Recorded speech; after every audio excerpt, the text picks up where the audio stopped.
शुभ सकाळ. कसे आहात तुम्ही? जय महाराष्ट्र. तर सर्वात प्रथम व्हिडिओला लाईक करा, विसरू नका. इकडे माझा सगळा स्वयंपाक झाला आहे. हरभऱ्याची भाजी, चपाती, डाळ, भात. कारण की माझी आई आज जात आहे, तर तिला जेवायला दिलं. आणि इकडे तिची बॅग पॅकिंग चालली आहे. इकडे ही जी साडी आहे ना, पांढरी साडी, ती आईला खूप आवडली होती. मी घेतली होती, तर आई म्हणे दे मला, तर मग दिली आहे आईला. आईला म्हटलं घे तू ब्लाऊज शिवून. आणि आई कुठे चालली आहे तर ते तुम्हाला मी व्हिडिओमध्ये समोर येऊन सांगते आहे. तर व्हिडिओमध्ये कंटिन्यू राहा. आणि आज विराजबद्दल पण मला खूप काही बोलायचं आहे. जय महाराष्ट्र. तर सकाळीच आवरलं आहे माझं, स्वयंपाक वगैरे झालं, आईला जेवायला दिलं. आणि आई चालली आहे, माझी जी 2 नंबरची बहीण आहे ना माझी, कात्रजला राहते, तिच्या घरी आई चालली आहे. तिने बऱ्याच वेळा आईला बोलवलं, पण माझे मिस्टर नव्हते ना, त्याच्यामुळे आई काही गेली नाही. आता ते आल्या आहेत. तर आईला म्हटलं तू पण 4-5 दिवस तिच्याकडे फिरून वगैरे ये. तर म्हणले ठीक आहे. मग तिकडनं परत तिला सांगलं की तू बसमध्ये आईला बसून दे, मी इथं रिसीव करते. मग मी चालले आहे आता आईला बसमध्ये बसून द्यायला. तिकडं माझी मोठी बहीण पण येणार आहे, तर तिला म्हणलं ये तू पण. तर मग आई चालली आहे.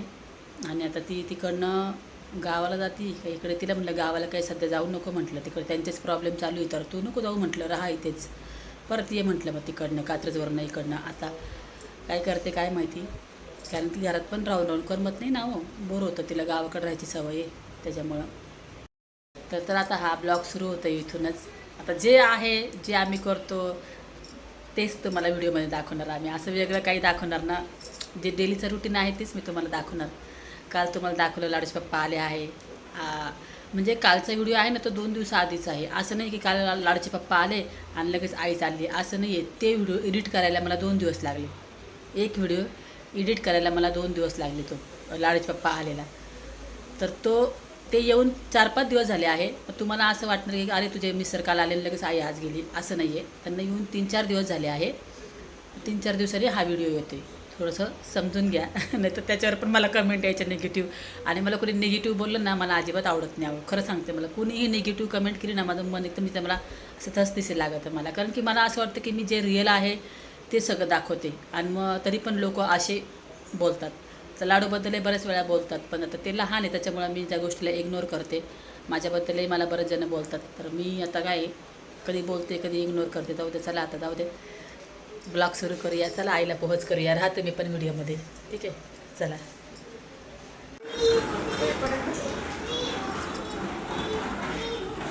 पेशेंट है पापा, पापा को चेक कीजिए. पापा सो जाइए, आपको लाडू चेक करेंगे. हाँ, क्या हो रहा है आपको? पेट दर्द हो रहा है क्या? तिला तिकडे नादी लावलं, नाही तर जाऊन देणार नाही आम्हाला. चला आई पटकन.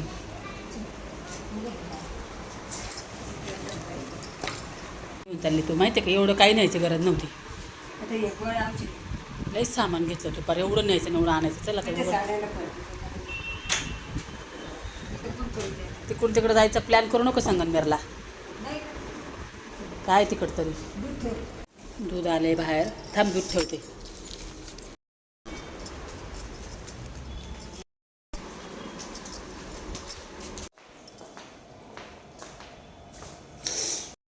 तर आता इथे माझ्या घरापासून आम्ही कॅब बुक केली आहे आणि इथून आम्ही जात आहोत एका ठिकाणी.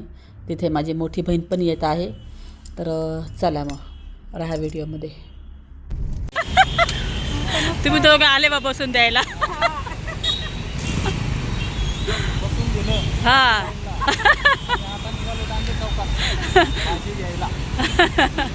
चल.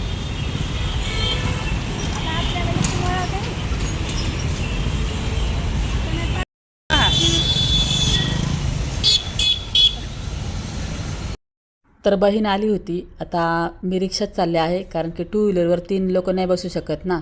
तर आम्ही चाललो आहोत एका मार्केटमध्ये. पुढे बघा माझी बहीण आहे आणि दाजी आहेत. तर तिथे ना मला थोडं सामान घ्यायचं होतं, बोंबील वगैरे. ते तुम्हाला पुढे दिसेलच मी काय घेतलं आहे. मग इथे आम्ही आईस्क्रीम वगैरे खाल्ली एका हॉटेलमध्ये, कारण की खूप ऊन आणि खूप गरमी होती. आईस्क्रीम खाल्ली. मग बघा इथे मार्केटला आलो आहेत आम्ही, आणि खूप मोठं मार्केट भरते इथे हे.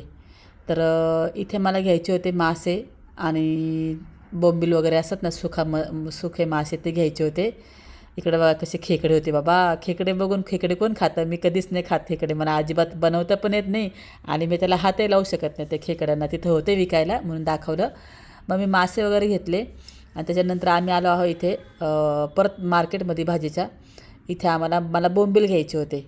तर इतके छान बोंबील इथे भेटतात ना, यांना माहिती आहे, हे नेहमी नेतात ना माझी बहीण आणि ते, त्याच्यामुळे मला ते इथे घेऊन आले होते. मग मी इथे बोंबील वगैरे घेतले, थोडेसे जास्त घेतले. म्हटलं घरी जाऊन ते साफ वगैरे करून ठेवल, दाखवून तुम्हाला मी घरी आणल्यावर. तर घेतले. ते दोघंजणं गेले. त्यांना म्हटलं मी घरी जाते, कारण की लाडूला सोडून आले आहे. मग मी घरी निघाला आहे, कारण माझ्या बहिणीला भाजीपाला घ्यायचा होता. ती म्हटली मला वेळ लागेल. तर म्हटलं मी जाते घरी. मग मी कॅब बुक केली आणि मग मी घरी आले, कारण की माझ्या घरी येणार होते पाहुणे. आता संध्याकाळचे 6 वाजले आहे. इकडे मी थोडेसे मासे आणले होते ना, मग मासे वगैरे फ्राय केले, कारण की माझ्या मिस्टरांची बहीण येणार होती ना. पुढे मी तुमच्यासमोर येऊन सांगणार आहे. आणि बिर्याणी त्यांनी हॉटेलमधून मागवली होती, कारण की एवढं मला पॉसिबल नव्हतं लगेच करणं. आणि ती अचानकच माहिती पडलं की आज येणार आहे म्हणून. मग ती आली आहे. इथे बघा लाडूसंग फोटो घेते आहे, आणि किती छान दिसते बघा ना ती पण. आणि लाडू फुल तिच्या सांग एकदम बिझी होऊन गेली. लाडू तिला जाऊनच देत नव्हती, इतकी रडली ना लाडू ती गेली तर. तिला म्हटलं येत जात राहा, इथेच राहते पुण्यामध्ये. आणि यांची लहानी बहीण आहे माझ्या मिस्टरांची. लहान म्हणजे सांगते मी ती कोण आहे काय आहे पुढे. हॅलो, आहेत का व्हिडिओमध्ये? तर हा आहे डे 2. डे 1 तुम्ही आता हा बघितला आहे आत्तापर्यंत. तर आता डे 2 सुरू होतं आहे. 2 व्हिडिओ मी एकत्र केले आहे आणि तुम्ही बघितलं आहे. माझ्याकडे काल आलती म्हणजे, आणि कालच आई गेली आहे. आणि काल संध्याकाळी लगेचच यांच्या बहिणीची, म्हणजे चुलत बहिणीची मुलगी आली होती. तर तिच्याबद्दलही मला तुम्हाला सांगायचं आहे काही गोष्टी. आणि हा पण व्हिडिओ असं मी बोलेल की माझ्या पोरांनीसुद्धा ऐकलं तर बरं आहे हा व्हिडिओ, जे मी बोलते आणि मी जे दाखवते आहे. तर मला एक कमेंट आली की विराजबद्दल तू बोलली होतीस, तो कॉलेजला जात नाही. त्या विषयावर मी व्हिडिओ टाकला होता मध्यंतरी, की मला सरांचा फोन आला, पोरं असं करतात, माझं ऐकत नाही, असं बोलले होते ना. तर त्या दादांची अशी कमेंट आहे कालच्याच व्हिडिओला, की तू तो विषय काही परत मांडलाच नाही आणि परत तू त्या विराजच्या विषयावर काही बोललीच नाही. मग त्या दिवशी तू बोलली की नंतर सांगते. मग तू का बरं नाही बोलली? मग तू फक्त काही पैशासाठी तू व्हिडिओ बनवते का? असं ते त्यांचं म्हणणं आहे. आणि हो, मी विराजच्या विषयावर त्या व्हिडिओत बोलले होते की मी तुम्हाला नंतर सांगेन काय झालं आहे.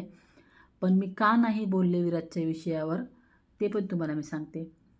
तर पहिले मी त्या दादांना मला असं सांगायचं आहे, पैशाचाच जर विषय असला असता, पैसे जर कमवायचे असते ना, तर मी रोज लाईव्हला येऊन बसले असते आणि रोज काहीही व्हिडिओ टाकले असते, का तर मला पैसे कमवायचे. माझा हा व्हिडिओ कम्प्लिटली 3-4 दिवसानंतर येत आहे. मी घडोघडी सारखं व्हिडिओ टाकत नाही मी, आणि मी लाईव्हलासुद्धा येत नाही. आणि पैशाचा विषय तर लांबच राहिला. मला जे भेटतं ते भेटतं. आणि असं नाही आहे की हे यूट्यूबच्या पैशातनं माझं घर चालतं. मी तुम्हाला आधीही सांगितलेलं आहे, घरात भरपूर खर्च आहे माझ्या घरात. माझ्या यूट्यूबच्या पैशाने तेवढं मला यूट्यूबचे पेमेंट तेवढं येत पण नाही मला. आणि माझं घर हे सगळं माझे मिस्टर चालवतात, ठीक आहे ना. यूट्यूबच्या पैशातनं मी विराजचं मेसचं म्हणा, विराजचं कॉलेजचं म्हणा, ते मी बघते, कारण ते माझ्या मिस्टरांनी मला सांगितलेलं आहे ते तू बघायचं. मी तेवढं बघते. तर मग मी विराजच्या विषयावर का नाही बोलले? काय झालं? तर त्या दिवशी मी त्या व्हिडिओमध्ये बोलले होते की हा व्हिडिओ विराजने बघायलाच पाहिजे. विराज जर हा व्हिडिओ बघत असेल तर तो व्हिडिओ, त्याच्यात मी बोलले होते. आणि नेमकी तो व्हिडिओ विराजने बघितला. विराजने बघितला तर विराजने मला फोन केला की मम्मी तू काय टाकला व्हिडिओ, तू काय बोलली, झालं तुला म्हणून झालं असं, चुकलं, नाही गेलो मी कॉलेजला, तर सॉरी बिरी बोलला आणि तू आता काही व्हिडिओमध्ये बोलू नकोस. मग मी तो विषय तिथं स्टॉप केला. जाऊ दे म्हटलं, नाही का, कशाला काय बोलायचं. मी तुम्हाला म्हणलं होतं मी तुम्हाला सांगल, पण मी तो व्हिडिओ मी नाही तुम्हाला काही गोष्टी सांगितल्या आणि मी नाही सांगू शकत तुम्हाला. काही गोष्टी असतात त्या असतात पर्सनल. तो व्हिडिओ मी तिथे त्याच्यानंतर मी व्हिडिओ टाकलाच नाही विराजचा, तो बोलल्यामुळे मला. मग मी कशाला त्याचा मुद्दा बनत बसू ना मग विनाकारणच. मग ते दादांना असं वाटलं की का तू बोलली नाही, कारण की विराज माझा नको बोलू मला, म्हणून मी काहीच नाही बोलले. तुमचं प्रश्नाचं तुम्हाला उत्तर भेटलं. आणि दुसरी गोष्ट, मला बरंच असं बोलतात की तू सारखंच त्या लाडोमध्ये बिझी असते आणि तुझ्या त्या नवऱ्यामध्ये बिझी असते, पोरांचा विचार करत नाही, असं पण बऱ्याच वेळा कमेंट्स येतात मला. तर माझ्या पोरांचा मी किती विचार करते, ते माझा किती विचार करते, ते आमचं आम्हालाच माहिती आहे. आणि कसं आहे ना, तुम्हाला आता एक सांगते आणि हे तुम्ही कान खोलून ऐका, जे मला निगेटिव्ह बोलतात. काल जी मुलगी आलती इथे बसली होती, लाडूसंग फोटो घेते, ती मुलगी यांच्याच नात्यातली आहे माझ्या मिस्टरांच्या. आणि ती मुलगी इथे पुण्यात HR म्हणून ती जॉब करते. पण त्या मुलीचं तुम्हाला सांगते मी, तिचे आईवडील आहे, तिचे वडील इंजिनियर होते, सिव्हिल इंजिनियर. ती मुलगी पहिलीला असतानापासून ती मुलगी बाहेर आहे. कुठं होती ती? नैनिताल. तिने काल सांगितलं. मलासुद्धा ह्या गोष्टी माहीत नव्हत्या. मी ऐकून शॉक झाले आणि ही गोष्टसुद्धा माझ्या पोरांनी ऐकावा. ती मुलगी नैनितालला होती पहिलीपासून 10वीपर्यंत. तिच्या वडिलांनी तिला शिक्षणासाठी बाहेर ठेवलं. तिचे आईवडील आहे आणि खूप पैशावाले, सगळं चांगलं आहे.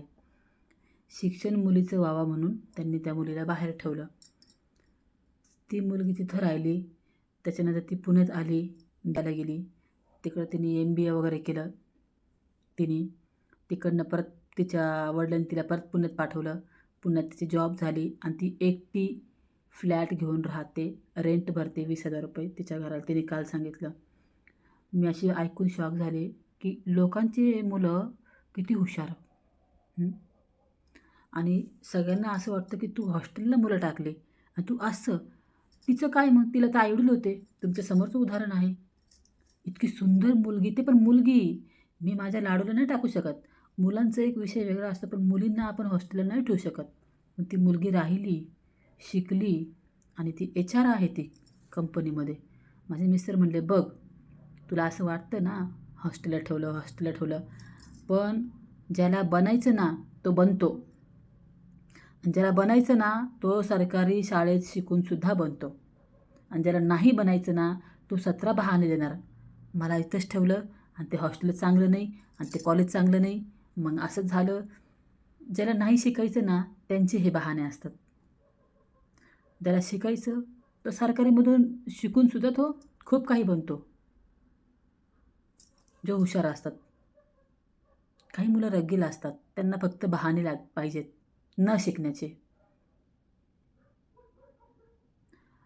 तर माझ्या पोरांच्या बाबतीत बोललं जातं ना, तर ते तुम्ही आता त्या हॉस्टेलला विराजच्या वेळेला माझ्या साईडला पण मी ठेवलं होतं. तिथे लई खूप मुलं होते आणि सगळ्यांचे आईबाप होते.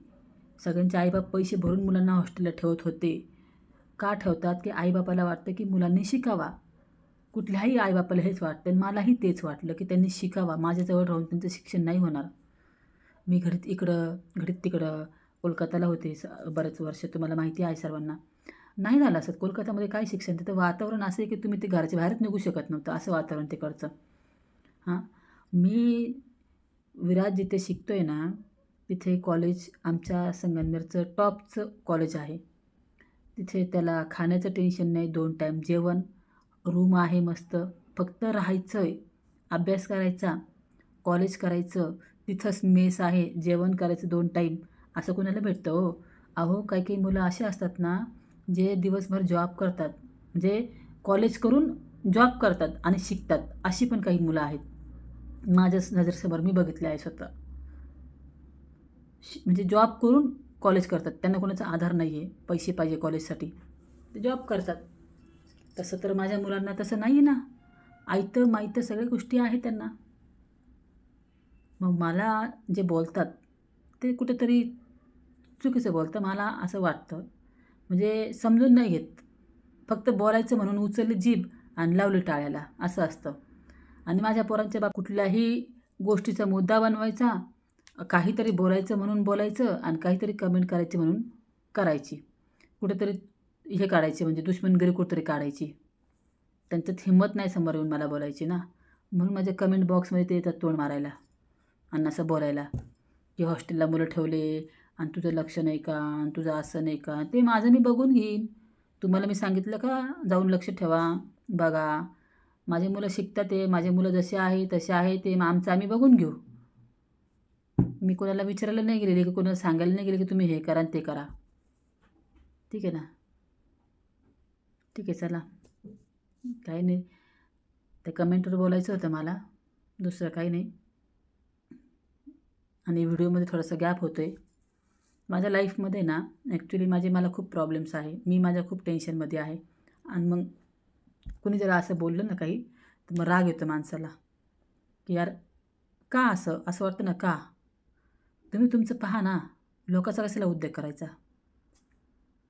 चला मग बाय, नंतर येते.